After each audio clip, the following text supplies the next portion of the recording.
ഈ adolescent and women and adolescent girls and young adult women ഒക്കെയാണ് iron deficiency anaemia ഏറ്റവും കൂടുതൽ നമ്മുടെ നാട്ടിൽ കാണുന്നത്. നമ്മളിവിടെ നമ്മുടെ സ്റ്റുഡൻസിനും സ്റ്റാഫിനും ഒക്കെ സർവേ ചെയ്തിട്ടുണ്ട്.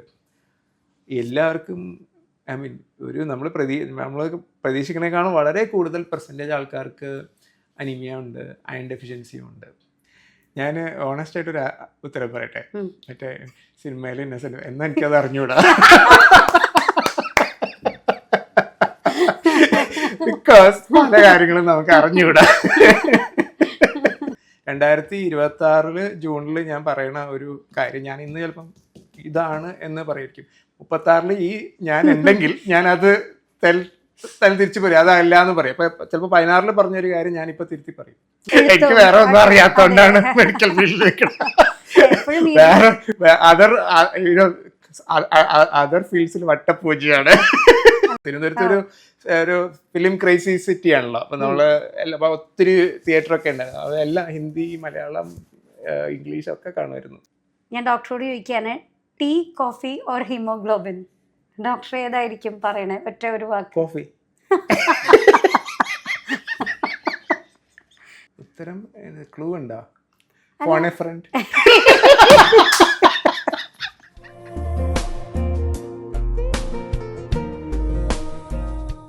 ഡോക്ടർ നേരത്തെ സൂചിപ്പിച്ച പോലെ ഒരു അനദർ ബ്ലഡ് ഡിസോർഡർ ആണല്ലോ ഈ അനീമിയ എന്ന് പറയണത്. അപ്പം എനിക്കൊക്കെ ഓർമ്മ ഇങ്ങനെ നമ്മുടെ കണ്ണിങ്ങനെ പിടിച്ച് നോക്കും അമ്മയൊക്കെ, എന്നിട്ട് ചോദിക്കുമ്പോൾ അനീമിക് ആണെന്ന് പറഞ്ഞു, ചോര ഒട്ടുമില്ല എന്ന് പറയും. അതൊരു വലിയൊരു ഡിസോർഡർ തന്നെ. പക്ഷെ അതൊരു വലിയ പ്രശ്നമായിട്ട് ഇപ്പോൾ എനിക്ക് ഫീൽ ചെയ്തിട്ടില്ല. പക്ഷെ അത് എത്രത്തോളം പ്രശ്നമാണ് ഈ അനീമിയ എന്ന് പറയുന്ന ഒരു ഡിസോർഡർ? കമ്മ്യൂണിറ്റി പെർസ്പെക്റ്റീവ് അല്ലേ? കമ്മ്യൂണിറ്റി പെർസ്പെക്റ്റീവിൽ ഇത് ഭയങ്കര ഇൻട്രസ്റ്റിംഗ് ചോദ്യമാണ് ഇത്. Again something close to my heart actually. ഈ അനീമിയ, അമ്മ പിടിച്ച് നോക്കി അനീമിയ എന്ന് പറഞ്ഞു എന്ന് പറയണത്. അപ്പോൾ ഇത് അയൺ ഡെഫിഷ്യൻസി അല്ലേ? അയൺ ഡെഫിഷ്യൻസി, അനീമിയ പല കാരണങ്ങളുണ്ട്. ഓഫ് കോഴ്സ് അനീമിയ ഈ not equal to iron deficiency. പല ഹെമറ്റോളജിസ്റ്റ് അനീമിയ ഇവാലുവേറ്റ് ചെയ്യണത് പലപ്പോഴും വേറെ റെഫറലിൽ വന്നിട്ടാണ്. ഇപ്പം വേറെ എന്തെങ്കിലും കാരണം ഉണ്ടോ അനീമിയക്ക്, അതായത് ബോൺ മാരോ പ്രോബ്ലം ഉണ്ടോ, വൈറ്റമിൻ ഡെഫിഷ്യൻസി ഉണ്ടോ, ഇപ്പോൾ നേരത്തെ പറഞ്ഞ സ്പിറോസൈറ്റോസിസ് പോലത്തെ ബ്ലഡ് പൊട്ടിപ്പോകുന്ന ഹിമോളിസിസ്, ബ്ലഡ് പൊട്ടിപ്പോകുന്ന അസുഖങ്ങളുണ്ടോ. അങ്ങനെ അനീമിയ എന്ന് പറഞ്ഞാൽ കുറേ ഏരിയ ഉണ്ട്. പല ഒരു 10-100 അസുഖങ്ങളുണ്ടാവും അനീമിയ പ്രസൻറ്റ് ചെയ്യുന്നത്. അനീമിയ ആയിട്ട് വരുന്ന 10-100 അസുഖങ്ങളുണ്ടാവും.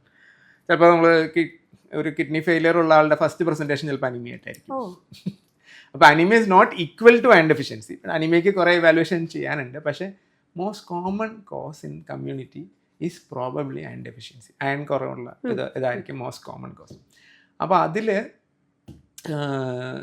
ഇത് എന്തുകൊണ്ടാണ് ഈ നമ്മൾക്ക് അയൺ ഡെഫിഷ്യൻസി ഇത്രയായിട്ട് നമ്മുടെ കമ്മ്യൂണിറ്റിയിലുള്ളതെന്നുള്ളത് പല നാഷണൽ പ്രോഗ്രാംസും അനീമിയയ്ക്ക് വേണ്ടിയിട്ട് ഉണ്ടായിട്ടുണ്ടായിരുന്നു. പലതും അത്ര സക്സസ്ഫുൾ ആയില്ല. എന്താണ് അപ്പോൾ അനീമിയയ്ക്ക് സിംറ്റംസ് ഉണ്ടാവും ഡെഫിനറ്റ്ലി. പക്ഷേ ഈ അനീമിയയുടെ സിംറ്റംസ് പലപ്പോഴും നമ്മൾ മൈൽഡ് അനീമിയയ്ക്ക് ആണെങ്കിൽ ഇപ്പോൾ റെക്കഗ്നൈസ് ചെയ്യണമെന്നില്ല. നമുക്കൊരു കോൺസെൻട്രേഷൻ ഇല്ലായ്മ, പഠിക്കുമ്പോഴേ കോൺസെൻട്രേഷൻ ഇല്ലായ്മ വരെ. അപ്പം ഞാൻ പറയുന്നത് പലപ്പോഴും ഇതിന് റിസ്ക് ആയിട്ടുള്ള ഗ്രൂപ്പ് ഉണ്ട്. അപ്പം എസ്പെഷ്യലി അത് ഈ adolescent and women and adolescent girls and young adult women ഒക്കെയാണ് അയൺ ഡെഫിഷ്യൻസി അനീമിയ ഏറ്റവും കൂടുതൽ നമ്മുടെ നാട്ടിൽ കാണുന്നത്. അത് probably when you have the reproductive period, menstrual cycles ഒക്കെ വരുന്ന സമയത്ത് മോസ്റ്റ്ലി മെൻസ്ട്രൽ സൈക്കിൾ വരുമ്പം അയൺ ലോസ് വരും. ബ്ലഡ് ലോസിൻ്റെ കൂടെ അയൺ ലോസ് വരും. അപ്പം നമ്മൾ അതനുസരിച്ചിട്ട് പണ്ട് എനിക്ക് ഓർമ്മയുണ്ട്, ദൂരദർശനിൽ എപ്പോഴും അഡ്വർടൈസ്മെന്റ്സ് വരുമായിരുന്നു. വിമൻ ഇത് എടുക്കണം, അയൺ റിച്ച് ഡയറ്റ് എടുക്കണം, പുരുഷന്മാരെക്കാൾ കൂടുതൽ അയൺ റിച്ച്. ഇപ്പം ദൂരദർശൻ ആരും കാണാറില്ല അത്. പക്ഷെ അന്ന് മുതലേ, ഞാൻ ചെറുപ്പത്തിലെ മുതലേ അതിങ്ങനെ കാണുന്നതാണ്. പക്ഷെ ഈ അയൺ റിച്ച് ഡയറ്റ് ഞാൻ ഇവിടെ പലർക്കും കാണുമ്പോൾ നമ്മുടെ സ്റ്റുഡൻസിനും സ്റ്റാഫിനും ഒക്കെ സർവേ ചെയ്തിട്ടുണ്ട്. എല്ലാവർക്കും നമ്മൾ പ്രതീക്ഷിക്കണേക്കാളും വളരെ കൂടുതൽ പെർസെൻറ്റേജ് ആൾക്കാർക്ക് അനീമിയ ഉണ്ട്, അയൺ ഡെഫിഷ്യൻസിയും ഉണ്ട്. അവരുടെ ഡയറ്റ് ബാലൻസ് ആവണില്ല പല കാര്യങ്ങൾക്കും. പിന്നെ ചിലർക്ക് ഹെവി മെൻസ്ട്രൽ ബ്ലീഡ് വരുന്നു. ഈ ഹെവി മെൻസ്ട്രൽ ബ്ലീഡും ഒരു ടാബു ആണ്. പലപ്പോഴും ആൾക്കാർ അത് ഈ ഒരു heavy menstrual bleed leads to heavy menstrual bleed. What is heavy menstrual bleed എന്ന് വെച്ചാൽ maybe people will say it is normal. It is normal. It depends on It depends. varies with person. എൻ്റെ അടുത്ത് ഒരു അതെ. ഞങ്ങളൊരു ഞങ്ങൾ government ആയിട്ട് കുറച്ച് ചേർന്ന് കുറച്ച് പരിപാടി ഇങ്ങനെ കമ്മ്യൂണിറ്റി അവയർനെസ് ഒക്കെ ചെയ്യണം. അപ്പം എൻ്റെ അടുത്ത് ഒരു ഗൈനക്കോളജിസ്റ്റ് പറഞ്ഞിട്ടുണ്ട് that when she was young and she used to tell her parents that probably menstrual periods കുറച്ച് കൂടുതലാണെന്ന്. അപ്പോൾ then they used to say that's bad blood, let it go എന്ന് പറഞ്ഞു. She said I am ashamed to say that now എന്ന് പറഞ്ഞു. Because ഇത് നമ്മളെല്ലാ it should start from the every home probably. അല്ലെ ഈ awareness that heavy menstrual bleed will lead to anemia and deficiency എന്നുള്ളത്. നമ്മൾ ഈ menstrual blood ആണ് പൊക്കോട്ടെ എന്നുള്ള ഒരു ഇതുണ്ടാവും. ഈവൻ എഡ്യൂക്കേറ്റഡ് ആയിട്ടില്ല, ഈവൻ ഡോക്ടേഴ്സിൽ my colleagues also I found them anaemic and അത് കഴിഞ്ഞ് because they have been suffering for such a long time. അതൊരു കൾച്ചറൽ സഫറിങ് ആണ്. അതെന്താന്ന് this needs to be talked about. Because this is something which lot of even ഞങ്ങളുടെ സ്റ്റുഡൻസിന് ഞങ്ങൾ ഇതൊരു hypothesis വെച്ച സ്റ്റുഡൻസിനെയൊക്കെ നമ്മൾ ഇൻ്റർവ്യൂ ചെയ്ത് അവരുടെ കുറച്ച് പേരുടെയൊക്കെ ബ്ലഡൊക്കെ എടുത്ത് പരിശോധിച്ച് കഴിഞ്ഞപ്പോൾ ഇതാണ് iron deficiency is very rampant in this population. So we need to address this. I mean, some of them may have some bleeding disorder also. ഈ വോൺ വിലിബ്രാൻഡ് ഡിസീസ് എന്ന് പറഞ്ഞൊരു മൈൽഡ് ബ്ലീഡിങ് ഡിസോർഡർ ആണ്, but it can cause heavy menstrual bleed. It can also cause may be some delivery സമയത്ത് ബ്ലീഡൊക്കെ ഉണ്ടാവുക. അപ്പോൾ ഇത് വളരെ 1 in 100 ആൾക്കാർക്ക് ഉണ്ടെന്നാണ് പറയുന്നത്. അത് വിമനിലാണ് കൂടുതൽ മാനിഫെസ്റ്റ് ആവുന്നത്. പക്ഷേ ഇത് അവയർനെസ് ഇല്ല, നമുക്ക് ഇത് പിക്കപ്പ് ചെയ്യേണ്ടത്. It is in front of our eyes but we are missing it. One of my colleagues had iron deficiency anemia. I didn't even know. I was seeing her daily severely anemic. I didn't even recognize. ഞാൻ haematology എനിക്ക് നാണാ പറയാനായിട്ട്. കാരണം ഞാൻ I should recognize when somebody is sitting in front of me and having anemia, no? Because so that is anemia. എനിക്ക് തോന്നുന്നു one of the most underdiagnosed thing is that we need to do something about it. അതാ ഞാൻ പെട്ടെന്ന് അങ്ങനെ ഡോക്ടറോട് പറഞ്ഞു, വെള്ളറി വെളുത്തിരിക്കുന്നു, ചീര കഴിക്കൂ, ബീട്രൂട്ട് കഴിക്കൂ എന്ന് പറയണതല്ലാതെ അത് ഇത്രയും വലിയ ഒരു പ്രശ്നമായിട്ട് ചെറുപ്പം മുതലേ നമ്മൾ കേൾക്കുന്ന ഒരു സംഭവമാണല്ലോ. പ്രത്യേകിച്ച് ഡോക്ടർ പറഞ്ഞ ചെറിയ കുട്ടികൾക്ക് കുറച്ച് കറുത്ത മുന്തിരി ഉണക്ക മുന്തിരി വെള്ളത്തിലിടൂ, ആ വെള്ളം കുടിക്കൂ എന്നൊക്കെ പറയാറുള്ളൂ. So what is the outcome? അങ്ങനെ ഒരു ഡേഞ്ചറസ് സിറ്റുവേഷനിലേക്ക് വന്നു കഴിഞ്ഞാൽ എന്താ അപ്പം അതിന് ഉള്ള ഒരു ഇതേപോലത്തെ ട്രീറ്റ്മെന്റ്സ് ഒക്കെ ഉണ്ടോ? Very effective treatments are available. ഈ പറഞ്ഞ പോലെ പലപ്പോഴും it is not a disease also. Sometimes it's a disease, sometimes it's not a disease, sometimes it's a habit. അല്ലേ, നമ്മൾ അത് ഇപ്പോൾ ഹെവി മെൻസ്ട്രൽ ബ്ലീഡ് ഉണ്ടെങ്കിൽ അല്ലെങ്കിൽ നമ്മുടെ ഡയറ്റ് കുറവാണെങ്കിൽ, ഡയറ്റ് കുറവ് മാത്രമാണെങ്കിൽ ഡയറ്റ് സപ്ലിമെന്റ് ചെയ്താൽ മതി. പലപ്പോഴും ഡയറ്റ് എല്ലാവരും ചോറൊക്കെ കഴിക്കും, പക്ഷേ ചോറ് കഴിക്കും, പിന്നെ എന്തെങ്കിലും സാലഡ് കഴിക്കും, അങ്ങനെയൊക്കെ പോകുന്ന ആൾക്കാരുണ്ട്. പക്ഷെ ഇതിനകത്തൊന്നും അയണില്ല. അപ്പൊ അയൺ റിച്ച് ആയിട്ടുള്ള ഫുഡ് കഴിക്കണം. ഇപ്പൊ റാഗിയിൽ അയണുണ്ട്, നോൺ സിട്രസ് ഫ്രൂട്ട്സിൽ നല്ലോണം അയണുണ്ട്, പിന്നെ ഫിഷ് മീറ്റിലൊക്കെ ഉണ്ട്, പിന്നെ ഗ്രീൻ ലീഫി വെജിറ്റബിൾസിലുണ്ട്. പക്ഷെ ഇത് ചിലപ്പോൾ ആൾക്കാർ കഴിക്കില്ല. ആൾക്കാർ ഡയറ്റ് ഒക്കെ കഴിക്കും. ചിലപ്പോൾ you may be well built, നല്ല ബിൽറ്റ് ഒക്കെ ആയിരിക്കും, പക്ഷെ അയൺ ഡെഫിഷ്യൻ്റ് ആയിരിക്കും. We can believe it. Because നമ്മൾ ഭയങ്കര ലീൻ ആയിട്ടുള്ള ഒരാളാണ് അയൺ ഡെഫിഷ്യൻ്റ് എന്ന് വിചാരിക്കും. അങ്ങനെ ആവണമെന്ന് നിർബന്ധമില്ല. ഇതുമായിട്ട് എന്തെങ്കിലും ബന്ധമുണ്ടോ? ഏർലി മെൻസ്ട്രുവേഷൻ ഈ കുട്ടികളിൽ ഇപ്പോൾ റീസെൻ്റ്ലി നമ്മൾ കാണുന്നതാണ്. 7 വയസ്സ് 6 വയസ്സുള്ള പെൺകുട്ടികൾക്ക് കമ്പാരിറ്റീവ്ലി പണ്ടൊക്കെ ആണെങ്കിൽ നമ്മളൊരു 14 വയസ്സിലൊക്കെയാണ്. ഇതുമായിട്ട് റിലേറ്റഡ് ആണോ ഇപ്പോൾ ഡോക്ടർ പറഞ്ഞ പോലെ അങ്ങനെ ഒരു ഏർലി മെൻസ്ട്രുവേഷൻ വരുന്നത്? അല്ല, ഏരിയ അല്ല. എന്നാലും ഞാൻ ഡോക്ടറോട് ചോദിച്ചത് ഈ ബ്ലീഡിങ്ങിന്റെ കാര്യം പറഞ്ഞുകൊണ്ടാണ്. അനീമിക് എന്നുള്ള ഒരു സംഭവം അതിൽ വരുന്നുണ്ടോ? ഇവ എന്താണെന്ന് വെച്ച് കഴിഞ്ഞാൽ ഈ മെൻസ്ട്രൽ പീരിയഡ്സ് സ്റ്റാർട്ട് ചെയ്യുന്ന സമയത്ത് you have to consciously make an effort to increase iron content in your diet. ഇത് അല്ലെങ്കിൽ ഒരു കോൺസ്റ്റന്റ് ലീക്ക് ഓഫ് അയൺ ആണ്, and you are not increasing in the diet. Means അപ്പോൾ ഒരു ദിവസം കൊണ്ടൊന്നും അയൺ ഡെഫിഷ്യൻസി വരില്ല. Over a period of months only it will develop. അപ്പോൾ അത് yes, definitely answer is yes. Once you start your menstrual periods, parents should discuss with their girl children that you know അതുകൊണ്ടാണ് പഴയ കാലത്തൊക്കെ ഈ അമ്മൂമ്മമാരൊക്കെ ആ സമയത്ത് കൊടുക്കുന്ന ഭക്ഷണത്തിനും എല്ലാത്തിനും എക്സ്ട്രാ ഭക്ഷണമാണല്ലോ കൊടുക്കുന്നത്. പക്ഷെ അന്ന് പറയുന്നൊരൊറ്റ പേരെന്ന് പറയുന്നത് പുഷ്ടിപ്പെടാൻ എന്ന് പറഞ്ഞ ആരോഗ്യം ഉണ്ടാവാൻ, അങ്ങനെയാണ് സംസാരിക്കുന്നത്. ഇത് പറഞ്ഞപ്പോഴാണ് ഡോക്ടറെ പല സിംറ്റംസും നമ്മളൊരു ബീങ് എ ഡോക്ടർ അല്ലെങ്കിൽ നമുക്ക് ഒരു ആസ് എ ലേമാൻ നമുക്കൊന്നും അറിയില്ല ഏത് സിംറ്റമാണ് എന്തിൻ്റെയാണ് ഏതാണെന്നുള്ളത്. പലപ്പോഴും നമ്മുടെ ബോഡി തന്നെ ഇതിനുള്ള ഒരു സൈൻ തരും, ഹിൻറ്റ് തരും എന്ന് പറയുന്നുണ്ട്. നമുക്കിപ്പോൾ ക്യാൻസർ ആയിക്കോട്ടെ, വലിയ വലിയ ഡിസീസസ് ആയിക്കോട്ടെ, പക്ഷെ പലപ്പോഴും നമ്മളത് അറിയാതെ പോകുന്നുണ്ട്. ഇപ്പോൾ ഹെമറ്റോളജിയിൽ അങ്ങനെ കുറച്ച് ഒരു കോമൺ സിംറ്റംസ് ഡോക്ടർക്ക് പറയാൻ പറ്റുമോ? ഈ ഒരു ഹെമറ്റോളജി ബ്ലഡ് ഡിസോർഡേഴ്സിന് അങ്ങനെ ഒരു എടുത്തു പറയാവുന്ന കുറച്ച് സിംറ്റംസ് എന്താണ്? ഒരു ഏർലി ഡയഗ്നോസിസിന് ഹെൽപ്പ് ചെയ്യുന്നത്?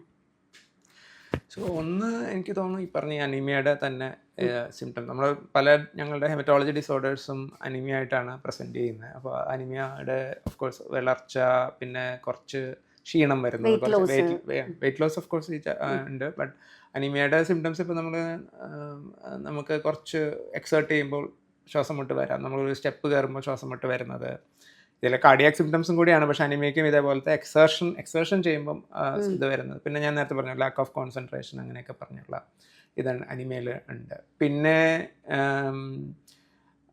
സംടൈംസ് ഈ ബ്ലീഡിങ് ഡിസോർഡേഴ്സ് ആയിട്ട് പ്രസൻറ്റ് ചെയ്യാറുണ്ട്. ബ്ലീഡിങ് അപ്പോൾ നമുക്ക് സ്കിന്നിൽ ബ്ലീഡ് വരുന്നു, അല്ലെങ്കിൽ നമുക്ക് ഒരു ഒറ്റ സ്ഥലത്ത് മാത്രം, പലരും നമ്മുടെ ക്ലിനിക്കിലൊക്കെ വരുന്നത് മൂക്കിൽ നിന്ന് ബ്ലീഡ് ചെയ്തു എന്നൊക്കെ പറഞ്ഞിട്ട്, അപ്പോൾ ഒരു സ്ഥലത്ത് നിന്ന് മാത്രം ബ്ലീഡ് ചെയ്യുന്നത് ആവാം, ബ്ലഡ് ബ്ലീഡിങ് ഡിസോർഡറോ അല്ലെങ്കിൽ ബ്ലഡ് ഡിസോർഡറിൻ്റെ ഇതാവാം. പക്ഷേ അത് മൾട്ടിപ്പിൾ സ്ഥലത്ത് നിന്ന് വരികയാണെങ്കിൽ, ഒന്നിലേറെ സ്ഥലങ്ങളിൽ നിന്ന് നമുക്ക് ബ്ലീഡിങ് ഡെവലപ്പ് ചെയ്യുകയാണെങ്കിൽ അതൊരു സിംറ്റമാണ്. പിന്നെ നേരത്തെ ഞാൻ പറഞ്ഞ പോലെ വെയിറ്റ് ലോസ്, ഇപ്പോൾ ഒരു ക്യാൻസറസ് അസുഖമാണോ എന്ന് ഉറപ്പ് പറയാൻ പറ്റില്ല. ചിലപ്പോൾ ട്യൂബർകുലോസിസ്, TB പോലത്തെ അസുഖങ്ങൾക്കും വെയിറ്റ് ലോസ് വരാം.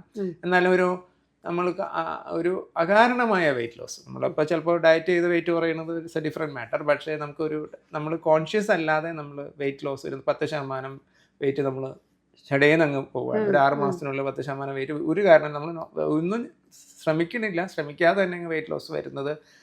നേരത്തെ ഞാൻ പറഞ്ഞില്ല, നൈറ്റ് സ്വെറ്റ്സ് വരുന്നത്, അതുപോലെ പനി, വിട്ടുമാറാത്ത പനി, പിന്നെ ബോണിൽ വരുന്ന പെയിൻസ്, അങ്ങനെയൊക്കെ. ഇപ്പോൾ ഈ ബ്രോഡായിട്ട് നമുക്ക് പറയാൻ ബുദ്ധിമുട്ടാണ്. നമ്മൾ ഓരോ അസുഖങ്ങളെടുത്ത് നോക്കിക്കഴിഞ്ഞാൽ ഇപ്പോൾ അതിൻ്റേത് ഇപ്പം ഞാൻ ബ്ലഡിൻ്റെ മറ്റ് സിസ്റ്റങ്ങളെ അഫക്റ്റ് ചെയ്യുന്ന അസുഖങ്ങളൊക്കെ ഉണ്ടല്ലോ, അമൈലോയിഡോസിസ് എന്നൊക്കെ പറയുന്ന അസുഖങ്ങളുണ്ട്. അപ്പോൾ കാലിൽ നീരും യൂറിനിൽ പത പോണതും ഒക്കെ ചിലപ്പോൾ ഇതിൻ്റെ പല അസുഖങ്ങളുടെ ഇതായിരിക്കാം. എനിക്ക് തോന്നുന്നു ഒരു സിംറ്റവും നമുക്ക് അവഗണിക്കാൻ പറ്റില്ല. ഇത് മാത്രമല്ല, ഞാൻ ഈ പറഞ്ഞ സിംറ്റംസ് കുറേ കോമൺ ആയിട്ട് നമ്മൾ കാണുന്നതാണെങ്കിൽ പോലും നമുക്ക് ഹെൽത്തി അല്ല എന്ന് തോന്നുന്ന ഏതൊരു സിംറ്റവും ഇവാലുവേറ്റ് ചെയ്യണമെന്ന് തന്നെയാണ് എനിക്ക് തോന്നുന്നത്. ഞങ്ങൾ ഏറ്റവും കൂടുതൽ പഠിക്കുന്നത് പേഷ്യൻസിൻ്റെ അടുത്ത് നിന്ന് ആരെയാണ്. പേഷ്യൻ്റ് ഇവിടെ ഇരുന്ന് സംസാരിക്കുമ്പോൾ നമുക്ക് അന്ന് ഞങ്ങൾക്ക് ഇതുണ്ടായിരുന്നു, അത് 6 മാസം മുമ്പ് ഈ സിംറ്റം ഉണ്ടായിരുന്നു എന്ന് പറയുമ്പോൾ നമ്മൾ പഠിക്കും, 6 മാസം മുമ്പ് ഉണ്ടായിരുന്ന സിംറ്റമാണ്, ഒരു പക്ഷേ നമുക്ക് അന്ന് കണ്ടുപിടിക്കാൻ പറ്റുമായിരുന്നു എന്നാണ് നമ്മൾ ആലോചിക്കുന്നത്. ഈ പേഷ്യൻ്റ് പറയുന്ന ഓരോ സിംറ്റവും പ്രധാനമാണ് എന്നാണ് എനിക്ക് തോന്നുന്നത്. അപ്പോൾ എന്തൊരു സിംറ്റം നമുക്ക് ബുദ്ധിമുട്ട് വന്നാലും അത് എന്താ പറയുക, അത് ഇവാലുവേറ്റ് ചെയ്യണത് തന്നെയാണ് നല്ലതെന്നാണ് എൻ്റെ അഭിപ്രായം. ഈ ക്യാൻസർ എന്ന് പറയുമ്പോഴത്തേക്കും എപ്പോഴും എല്ലാവർക്കും മനസ്സിൽ വരുന്ന ഒരൊറ്റ ചോദ്യം, വൈ ദിസ് ഹാപ്പൻഡ്, അല്ലെങ്കിൽ എനിക്ക് എന്തുകൊണ്ട്, ഇതെങ്ങനെ എനിക്ക് വന്നു, ഇതൊരു ലൈഫ് സ്റ്റൈൽ കൊണ്ടാണോ, നമ്മൾ ചിന്തിച്ചെടുക്കുന്ന കുറേ ചോദ്യങ്ങൾ. ലൈഫ് സ്റ്റൈൽ ഡിസീസാണോ, അതല്ലെങ്കിൽ ഇതൊരു ഹെറിഡിറ്ററി ആണോ? അങ്ങനെയുള്ള മിത്തിനൊക്കെ ഡോക്ടർക്ക് എന്താ റിപ്ലൈ ചെയ്യാനുള്ളത്? ഒരു ഹെറിഡിറ്ററി ആയിട്ടാണോ, അല്ലെങ്കിൽ വൺസ് അപ്പോൺ എ ഒരു ബ്ലൂ മൂണിൽ ഇങ്ങനെ വരുന്നു, ഒരു രോഗം പൊട്ടിപ്പുറപ്പെടുന്നു, അങ്ങനെയാണോ, അല്ലെങ്കിൽ ഇത് ടിപ്പിക്കലി ഒരു ലൈഫ് സ്റ്റൈൽ കൊണ്ടുവരുന്ന ഡിസീസാണോ? എപ്പോഴും എല്ലാവരും കോമൺ ആയിട്ട് ചോദിക്കുന്നത്. But I want to know from your side. ഞാൻ ഓണസ്റ്റ് ആയിട്ടൊരു ഉത്തരം പറയട്ടെ. മറ്റേ സിനിമയിൽ എന്നാ എനിക്കത് അറിഞ്ഞൂടാ. ബിക്കോസ് പല കാര്യങ്ങളും നമുക്ക് അറിഞ്ഞൂടാ.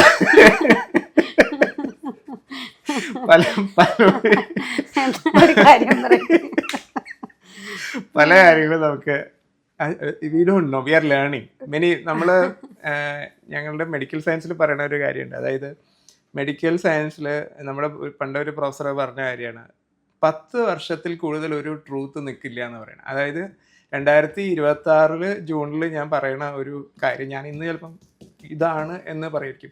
36 ഈ ഞാൻ ഉണ്ടെങ്കിൽ ഞാനത് തിരിച്ച് പറയും അതല്ല എന്ന് പറയും. അപ്പോൾ ചിലപ്പോൾ 16 പറഞ്ഞൊരു കാര്യം ഞാനിപ്പോൾ തിരുത്തി പറയും. അപ്പോൾ ഈ മെഡിക്കൽ സയൻസിൽ വി ആർ കണ്ടിന്യൂസ്ലി ലേണിംഗ്. ഈ ചോദിച്ച ചോദ്യത്തിന് ഹെമറ്റോളജിക്കൽ, കാരണം പല ക്യാൻസേഴ്സും ഹെറിഡിറ്ററി സ്ട്രോങ് ഉള്ളതുണ്ട്. ഹെമറ്റോളജിയിൽ lifestyle generally answer is no, less likely, but we are not very sure. നമുക്ക് life it is always I would say better to lead a healthy lifestyle considering everything. But more or less lifestyle ഇന്ന് എനിക്ക് എന്തുകൊണ്ട് വന്നു എന്നുള്ള ചോദ്യം, not because you led a bad lifestyle haematologic. അതാണ് ഞാൻ സാധാരണ പറയാറുള്ളത്. It is just by chance. There are so many things that happen by chance. Blood cancers പലപ്പോഴും അങ്ങനെയാണ്. ഹെറിഡിറ്ററി കമ്പോണൻറ്റ് വളരെ കുറച്ച് നമ്മളിപ്പോൾ കണ്ടുപിടിച്ച് വരുന്നുണ്ട്. ഹെറിഡിറ്ററി കമ്പോണൻറ്റ് ചില ക്യാൻസേഴ്സിനുണ്ട്. പക്ഷേ അതൊന്നും അത്ര വ്യക്തമായി എന്താ പറയുക ഇതേപോലെ ഒരു ഇതിൽ പറഞ്ഞ് കൺഫ്യൂഷൻ ഉണ്ടാവും നമുക്ക് ആൾക്കാർക്ക്. അപ്പോൾ ഞാൻ പറയുന്നത് അത് ഇൻഡിവിജ്വൽ കേസ് ബേസിസ് ആയിട്ട് ഓരോരുത്തരുടെ നമ്മൾ എല്ലാവരുടെയും നമ്മൾ ഫാമിലി നോക്കും, ഫാമിലി ഹിസ്റ്ററി നോക്കും. അപ്പോൾ നമ്മൾ അസോസിയേഷൻ ഉണ്ടാകുമോ എന്ന് ആലോചിക്കാറുണ്ട്. ഇപ്പം തന്നെ ചില ടെസ്റ്റുകളൊക്കെ ഉണ്ട്, ഒരാൾക്ക് വന്നു കഴിഞ്ഞാൽ അടുത്ത ആൾക്ക് വരാമോ എന്നുള്ള ചില ടെസ്റ്റുകളൊക്കെ ഉണ്ട്. എന്നാലും ഇതൊന്നും നോട്ട് ബൈ ആൻഡ് ലാർജ് ഒരു റൂളല്ല. By dictum it may be individual. നമുക്ക് വളരെ അപൂർവമായിട്ട് ഒരു ഫാമിലിയിൽ 3 ജനറേഷനിൽ കണ്ട ഇതൊക്കെയുണ്ട്. ബട്ട് നമുക്ക് എന്തെങ്കിലും ചെറിയ ഫാമിലി ഇൻഫ്ലുവൻസ് ഉണ്ടാവും എന്നാണ് ഞാൻ വിചാരിക്കുന്നത് ചില കാര്യങ്ങളിൽ. But by and large no. By and large ഒരു പോപ്പുലേഷൻ എടുത്തു കഴിഞ്ഞാൽ എല്ലാത്തിനും ഒരു ഔട്ട്ലയേഴ്സും ഉണ്ടാവും, സെൻട്രൽ പോപ്പുലേഷനും ഉണ്ടാവും. ഈ സെൻട്രൽ പോപ്പുലേഷനിൽ very unlikely that family history. അപ്പോൾ അങ്ങനെ വൺസ് ഉണ്ടായിട്ടുണ്ടെങ്കിൽ ഇപ്പോൾ ഒരു അച്ഛനോ അമ്മയ്ക്കോ അങ്ങനെ ഒരു ക്യാൻസറസ് ഇതോ അല്ലെങ്കിൽ എന്തെങ്കിലും ഡിസോർഡർ ഉണ്ടായിട്ടുണ്ടെങ്കിലോ അവരുടെ കുഞ്ഞുങ്ങൾക്ക് നമ്മൾ അങ്ങനെ ഒരു അഡ്വൈസ് അതായത് അങ്ങനെ സാധാരണ കൊടുക്കാറില്ല. ബ്ലഡ് ചെക്കപ്പ് ചെയ്യുക അല്ലെങ്കിൽ അങ്ങനെ വളരെ അപൂർവമായിട്ട്. ഇപ്പൊ എന്താണെന്ന് വെച്ചാൽ ഞാൻ പറഞ്ഞില്ല, ഇതൊക്കെ നമ്മൾ ലേണിംഗ് ആണ്. ഇപ്പൊ ചില ഇതുണ്ട്, ഫെമിലിയൽ ക്യാൻസർ ജീൻസ് ഒക്കെ ഉണ്ട്. അപ്പൊ അത് ഒരാൾക്ക് കണ്ടുപിടിച്ച് കഴിഞ്ഞാൽ that is a different story. But by and large ഞാനിപ്പോൾ പറഞ്ഞു കഴിഞ്ഞാൽ കേൾക്കുന്ന ആൾക്കാർ എല്ലാവരും പേടിക്കും, കാരണം എല്ലാവർക്കും അങ്ങനെയല്ല. വളരെ സെലക്ട് ചെയ്യുക. അതിപ്പോൾ ഡോക്ടർക്ക് ഇൻവെസ്റ്റിഗേറ്റ് ചെയ്ത് ഇപ്പോൾ അക്യൂട്ട് മൈലോയിഡ് ലുക്കീമിയ ഫാമിലിയിലായിട്ട് വരാമോ? Generally answer is no. But very special സർക്കംസ്റ്റാൻസസിൽ ചിലപ്പോൾ കാണാം. മൈലോമ ഫാമിലിയിൽ കാണാം. General answer is no. But very special സർക്കംസ്റ്റാൻസസിൽ ചിലപ്പോൾ കാണാം. ഡോക്ടറെ ഇൻ്റർവ്യൂ ചെയ്യണമെന്ന് പറയുമ്പോഴത്തേക്കും ഡോക്ടറുടെ അറിയാവുന്ന കുറച്ച് ഡോക്ടർ, എനിക്ക് പെട്ടെന്ന് അത് ഓർമ്മ വന്നുകൊണ്ട് ഞാൻ പറയാം. ഡോക്ടർ എബി ലൂക്കോസ് എൻ്റെ ഫിസിഷ്യനാണ്. ഡോക്ടർ എബിയോടൊക്കെ ഡോക്ടറുടെ പേര് പറഞ്ഞാൽ തന്നെ പറയണത് ഡോക്ടർ ഫുൾ ടൈം കോൺഫറൻസ് എന്നാണ് പറയണത്. റിസർച്ച്, എന്നും പഠനം, എന്നും പഠിച്ചുകൊണ്ടിരിക്കുന്ന. ബീങ് എ ഡോക്ടർ എപ്പോഴും എൻ്റെ അടുത്ത് പറയും, ഡോക്ടർ എബി, ഡോക്ടർ നീരജൊക്കെ എന്നെ പോലെയൊന്നും അല്ല, എപ്പോഴും വലിയ കലാകാരനാണ്. എനിക്ക് വേറെ ഒന്നും അറിയാത്തോണ്ടാണ് മെഡിക്കൽ ഫീൽഡിലേക്ക്. അതർ ഫീൽഡ്സിൽ വട്ടപ്പൂജയാണ്. അല്ല, അങ്ങനെ നിർബന്ധമില്ലല്ലോ. എല്ലാത്തിലും ഒരു ആർട്ട് ഉണ്ടല്ലോ. ഇപ്പൊ ഡോക്ടർ ഇപ്പൊ ഇന്നസെന്റിന്റെ തമാശ പറഞ്ഞ് കമ്പയർ ചെയ്തപ്പോ I was about to ask you, ഡോക്ടർക്ക് സിനിമ കാണാനൊക്കെ സമയം കിട്ടാറുണ്ടോ? സിനിമ ഭയങ്കര ഇഷ്ടമാണ്. മെഡിക്കൽ കോളേജിൽ പഠിക്കുമ്പോൾ സിനിമ എല്ലാ വീക്കെൻഡിലും പോയി സിനിമ കാണുമായിരുന്നു.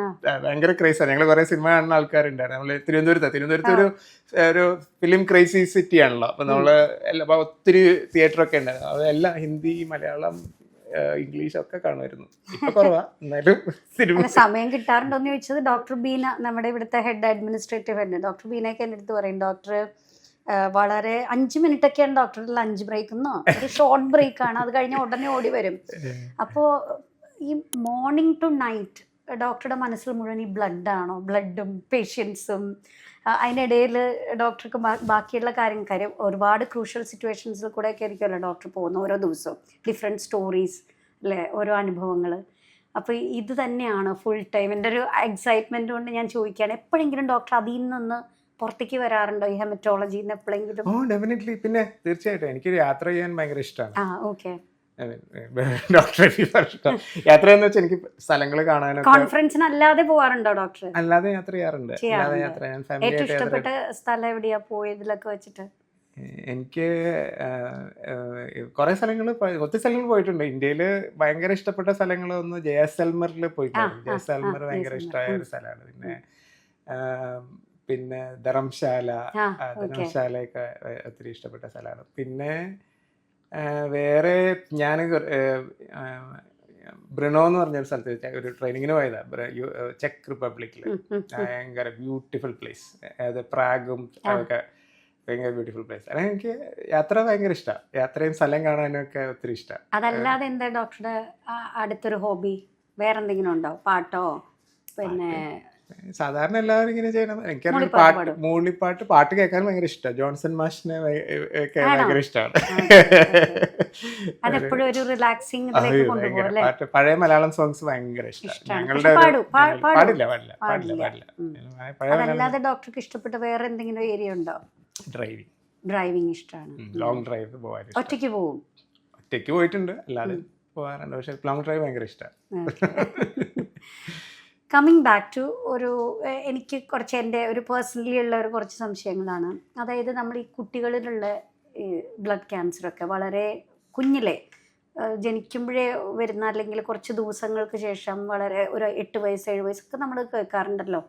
ഈ കുഞ്ഞുങ്ങളിൽ വരുന്നത് എളുപ്പം ക്യൂർഡ് ആവും എന്ന് പറഞ്ഞിട്ട് കമ്പാരിറ്റീവ്ലി അഡൾട്ട്സിനേക്കാളും കമ്പാരിറ്റീവ്ലി അങ്ങനെ ക്യൂർഡ് ആവുന്ന അതെന്താ അതിൻ്റെ പുറകിലുള്ള, അങ്ങനെ ക്യൂർഡ് ആവുമോ? അവർക്ക് വളരെ പെട്ടെന്ന് ട്രീറ്റ്മെൻറ്റ് എഫക്റ്റീവ് ആകുന്നതാണോ? കുഞ്ഞുങ്ങളിലെ ബ്ലഡ് ക്യാൻസേഴ്സ് പണ്ട് മുതലേ എനിക്ക് തോന്നുന്നു ഈ ലുക്കീമിയ, ലിംഫോബ്ലാസ്റ്റിക് ലുക്കീമിയ എന്ന് പറഞ്ഞാൽ ALL എന്ന് പറഞ്ഞ ട്രീറ്റ്മെൻറ്റ് കൂടുതൽ കാണുന്നത് കുഞ്ഞുങ്ങളിലാണ്. അഡൽട്ട്സിനേക്കാളും കുറച്ചുകൂടെ കുട്ടികളിലാണ് അത് കണ്ടിരിക്കുന്നത്. അപ്പോൾ അത് വളരെ പണ്ട് മുതൽ കുറേ വർഷങ്ങളായിട്ടൊരു എന്താ പറയുക, പീഡിയാട്രിക് ഡോക്ടേഴ്സും പീഡിയാട്രിക് ഓങ്കോളജിസ്റ്റും ഹെമറ്റോളജിസ്റ്റും ഒക്കെ അവർ വർക്ക് ചെയ്ത ഒരു പണ്ട് ടാർഗറ്റഡ് ട്രീറ്റ്മെൻറ്റ് പോലും ഇല്ലായിരുന്ന കാലത്ത് അവർ ഹീമോ ഒരു പ്രത്യേക രീതിയിൽ കൊടുക്കാൻ ഒരു ഇതുണ്ടായിരുന്നു.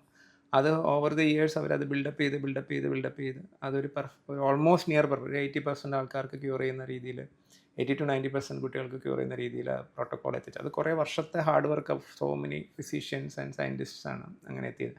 അങ്ങനെ ഹാവിങ് സെഡ് ദാറ്റ് എനിക്ക് തോന്നുന്നു കുട്ടികൾക്ക് may be lot of factors are there. ഇപ്പോൾ അഡൾട്ട് ആൾക്കാർക്ക് അതേ റിസൾട്ട് റിപ്ലിക്കേറ്റ് ചെയ്യാൻ ഞങ്ങൾ കുറച്ച് റിസർച്ച് ചെയ്തായിരുന്നു. 10 വയസ്സിന് താഴെയുള്ള കുട്ടികൾ, 15 വയസ്സിന് താഴെയുള്ള കുട്ടികൾക്ക് 15 മുതൽ 40 വയസ്സുള്ളവർക്ക് തമ്മിലുള്ള ഒരു 30% ഡിഫറൻസ് ഉണ്ട് ഔട്ട്കംസ്. മൈൻഡ് സെറ്റ് മാത്രമല്ല, biology is different. Biology of the disease is different. Very interesting actually. ഇതിൻ്റെ നമ്മൾ മ്യൂട്ടേഷണൽ പ്രൊഫൈലൊക്കെ എടുത്ത് നോക്കി കഴിഞ്ഞാൽ ലുക്കീമിയയുടെ നമ്മൾ ആ മൈൻഡ് സെറ്റ് മാത്രമല്ല കുട്ടികളുടെ, ഞാൻ ആദ്യം വിചാരിച്ചു നമ്മൾ കുട്ടികൾക്ക് ടെൻഷൻ ഇല്ല, പിന്നെ അവർ യങ് ആണ്, അവർക്ക് നല്ല ഇമ്മ്യൂണിറ്റി കാണും, അങ്ങനത്തെ മാത്രമല്ല biology of disease is different. ഇത് സെയിം ALL കാണുന്ന മ്യൂട്ടേഷൻസ് കുട്ടികളിൽ കാണുന്ന മ്യൂട്ടേഷൻസ് അല്ല, അതിന് ജസ്റ്റ് മുകളിലെ ടയറിലുള്ള അഡോളസൻ്റ് ആൻഡ് അഡൽട്ട്സിന് കാണുന്നത്. അപ്പോൾ അവരുടെ റെസ്പോൺസ് ടു കീമോയും ഒക്കെ കുറയണത് ഒരുപക്ഷെ biology of the disease is different. Although it is called the same നെയിമാണ് വിളിക്കണമെങ്കിൽ കുറച്ച് കഴിയുമ്പോൾ എനിക്ക് തോന്നുന്നു ഇതിൻ്റെയൊക്കെ പേര് മാറും. ഈ മ്യൂട്ടേഷൻ പ്രകാരമായിരിക്കും എല്ലാത്തിൻ്റെയും പേര് വരിക. അപ്പോൾ വൺസ് ഇറ്റ് ഇസ് ക്യൂർ ചെയ്തു, ഒരു 15-നുള്ളിൽ അവൻ്റെയോ അവളുടെയോ ക്യൂർഡ് ആയി, ഇവർക്ക് ഇനി ഭാവിയിൽ ഇത് വരാൻ ചാൻസസ് ഉണ്ടോ? വളരെ കുറവാണ്. എന്ന് ഞാൻ കോണ്ടെക്സ്റ്റുവലായിട്ട് പറയണേ, ഞാനിപ്പോൾ നമ്മൾ ലുക്കീമിനെ കുറിച്ചാണ് പറയണത്. All cancers cannot be cured. ഞാനിപ്പോൾ ബി ലിംഫോബ്ലാസ്റ്റിക് ലുക്കീമിയ അല്ലെങ്കിൽ ടി ലിംഫോബ്ലാസ്റ്റിക് ലുക്കീമിയ, ഇതിൽ ബി ആണ് ഏറ്റവും എന്താ പറയുക ക്യൂറബിൾ ആയിട്ടെന്ന് പറയണത്. അത് cure definition is very interesting. ഇതൊരു 3 വർഷം കഴിഞ്ഞാൽ ക്യൂർ എന്ന് പറയും, ചിലപ്പോൾ 3 വർഷം കഴിഞ്ഞാൽ റിലാപ്സ് ആവാറുണ്ട്, ഇപ്പോൾ 5 വർഷം കഴിഞ്ഞാൽ ക്യൂർ എന്ന് പറയും. അപ്പോൾ cure definition is a little tricky, but once if you are cured, then people usually live their life unless they have some late problems due to the chemotherapy given. Some people develop chemotherapy. അപ്പോൾ ഈ late problems monitor ചെയ്യണം എപ്പോഴും. അപ്പോൾ ഈ monitoring കുഞ്ഞാണെങ്കിൽ ഒരു 15 years കഴിഞ്ഞാൽ അവരുടെ life long ഈ മോണിറ്ററിങ് ആവശ്യമുണ്ട്? I mean depends actually. I would say once in a year monitoring would be good enough, although most recommendations 5 വർഷം പറയണേ. പക്ഷേ നമ്മൾ പലപ്പോഴും ഏർലി കാർഡിയാക് പ്രോബ്ലംസ് ഒക്കെ നമുക്ക് ഡിറ്റക്ട് ചെയ്യാൻ പറ്റാറുണ്ട്, അല്ലെങ്കിൽ തൈറോയിഡ് പ്രോബ്ലംസ്, അങ്ങനെ ചെറിയ കാര്യങ്ങളാണെങ്കിൽ നമ്മൾ മോണിറ്റർ ചെയ്താൽ പലപ്പോഴും യൂസ്ഫുൾ ആണ്.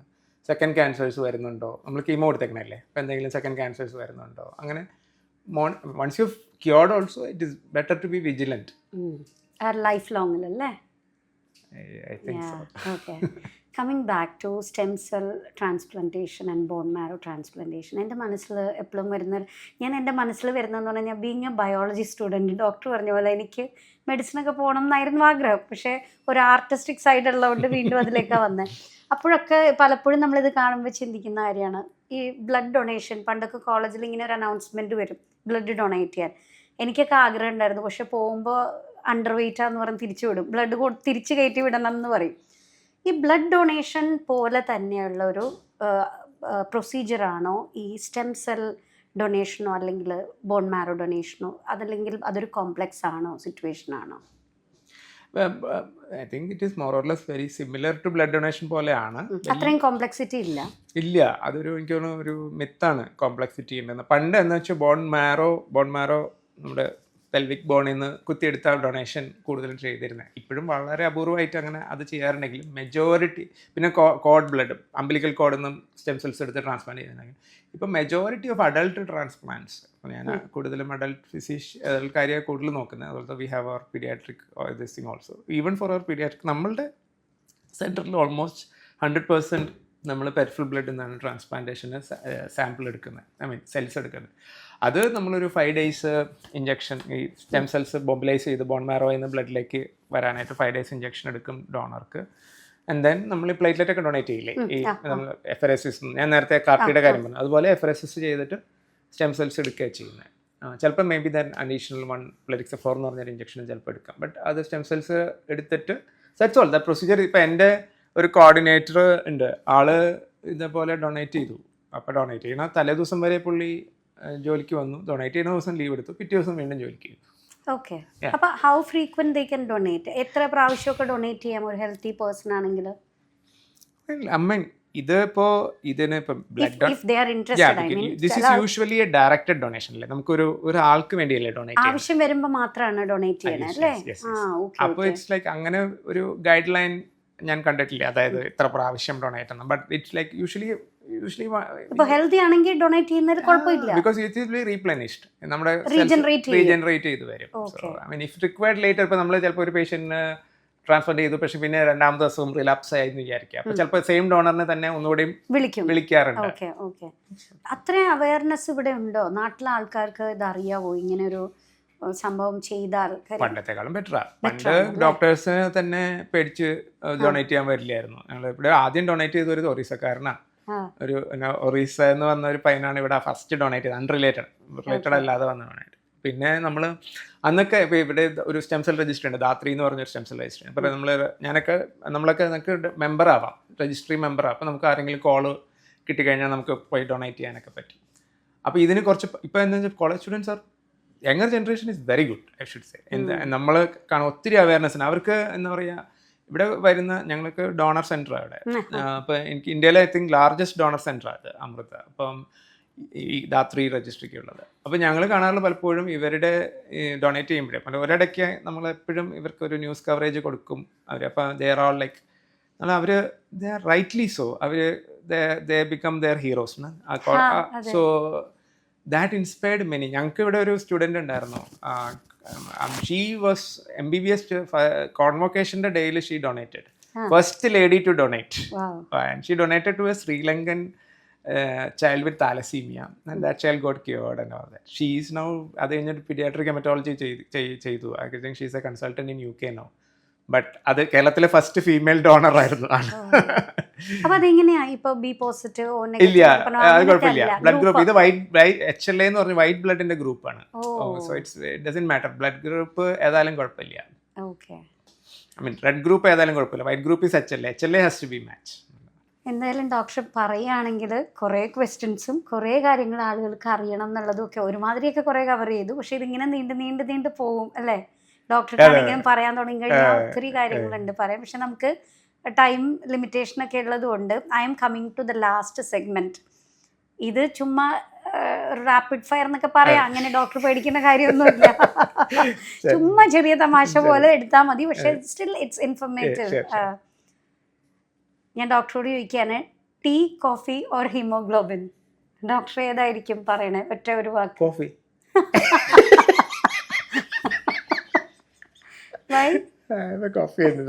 എനിക്ക് കോഫി ടേസ്റ്ററാണ്.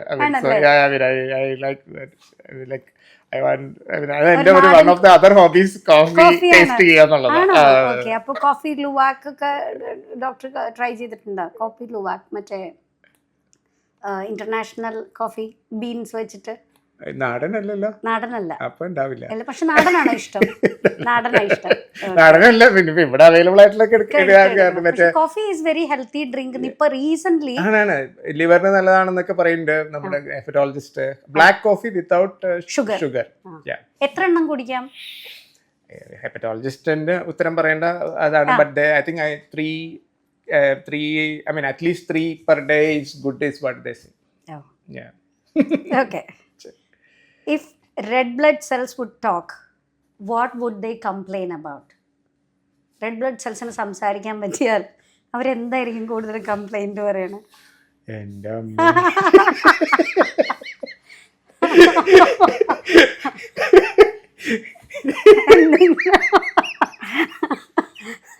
ഒരു രസകരമായിട്ട് ഡോക്ടർ ഒന്ന് ചിരിപ്പിക്കാന്ന് മാത്രമേ ഉണ്ടായിരുന്നല്ലോ.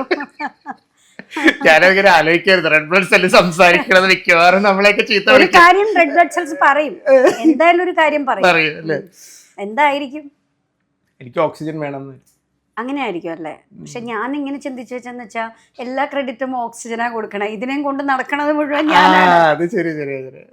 അതൊക്കെ ചെയ്യണ മുഴുവൻ റെഡ് ബ്ലഡ് സെൽസ് ആണ്. പക്ഷെ ആരും മൈൻഡ് ചെയ്യാറില്ലല്ലോ. അപ്പൊ അതാണ്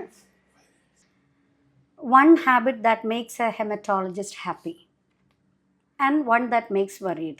എന്തെങ്കിലും ഒരു ഹാബിറ്റ് കോമൺ ആൾക്കാർക്കുള്ള ഒരു ഹാബിറ്റായിട്ട്, ഡോക്ടറുടെ ഹാബിറ്റ് അല്ല, but it makes you happy. വേറെ ആളുകൾക്ക് അങ്ങനെ ഒരു ഹാബിറ്റ് ഉണ്ടെങ്കിൽ you will be happy as A haematologist. As A haematologist one habit that makes me happy. ഉത്തരം ക്ലൂ ഉണ്ടോ? Phone a front.